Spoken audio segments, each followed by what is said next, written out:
حضرت عائشہ صدیقہ رضی اللہ تعالیٰ عنہ فرماتی ہیں میں نے نبی پاک صلی اللہ تعالیٰ علیہ وآلہ وسلم کو نا مرض وصال تک دیکھا ہے، حضور کے وصال تک، کہ حضور قرآن پاک کی آخری 2 سورتیں پڑھ کے سورت فلق اور ناس اپنے ہاتھوں پہ پھونکتے تھے پھر جسم پہ ملتے تھے۔ قرآن پاک میں شفا ہے۔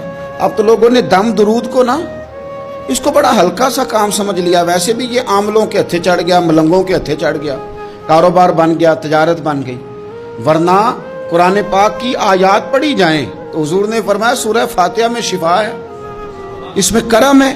یہ چیزیں جو بڑی ہمارے لیے سود مند تھی، فائدہ مند تھی، ہم چھوڑ گئے۔ ایک بڑی خوبصورت حدیث ہے، سنیے گا۔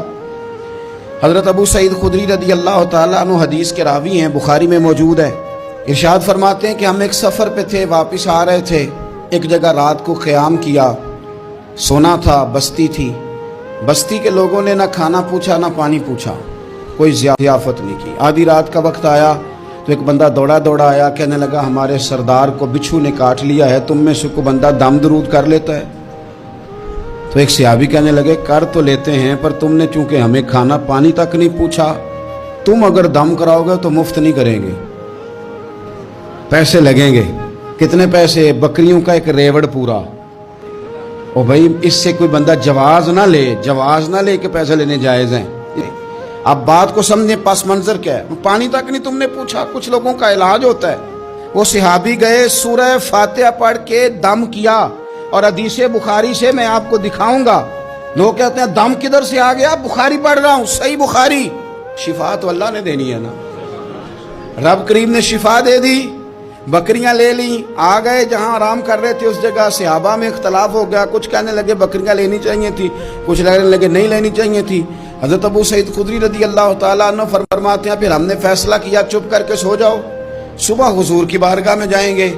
اگر کریم نے کہا لینی چاہیے تھی پھر تو موج بن گئی، اور اگر کہا نہیں لینی چاہیے تھی تو بکریاں ہانک کے واپس کر دیں گے۔ مسئلہ کیا ہے؟ کہتے ہیں صبح گئے حضور کی بارگاہ میں، جا کے مسئلہ عرض کیا، یا رسول اللہ انہوں نے بھی پانی کوئی نہیں پوچھا تھا، ہم نے بھی کہا دم کریں گے تو پیسے لیں گے، تو ہم نے یہ بکریاں لی ہیں، تو یا رسول اللہ اب کیا کریں؟ حضور مسکرانے لگے، جس کے گچھے سے لچھے جڑے نور کے، ان ستاروں کی نزہت پہ لاکھوں سلام، اور جس کی تسکین سے روتے ہوئے ہنس پڑے، اس تبسم کی عادت پہ لاکھوں سلام، اور ان کی باتوں کی لذت پہ بے حد درود، ان کے خطبے کی ہیبت پہ لاکھوں سلام۔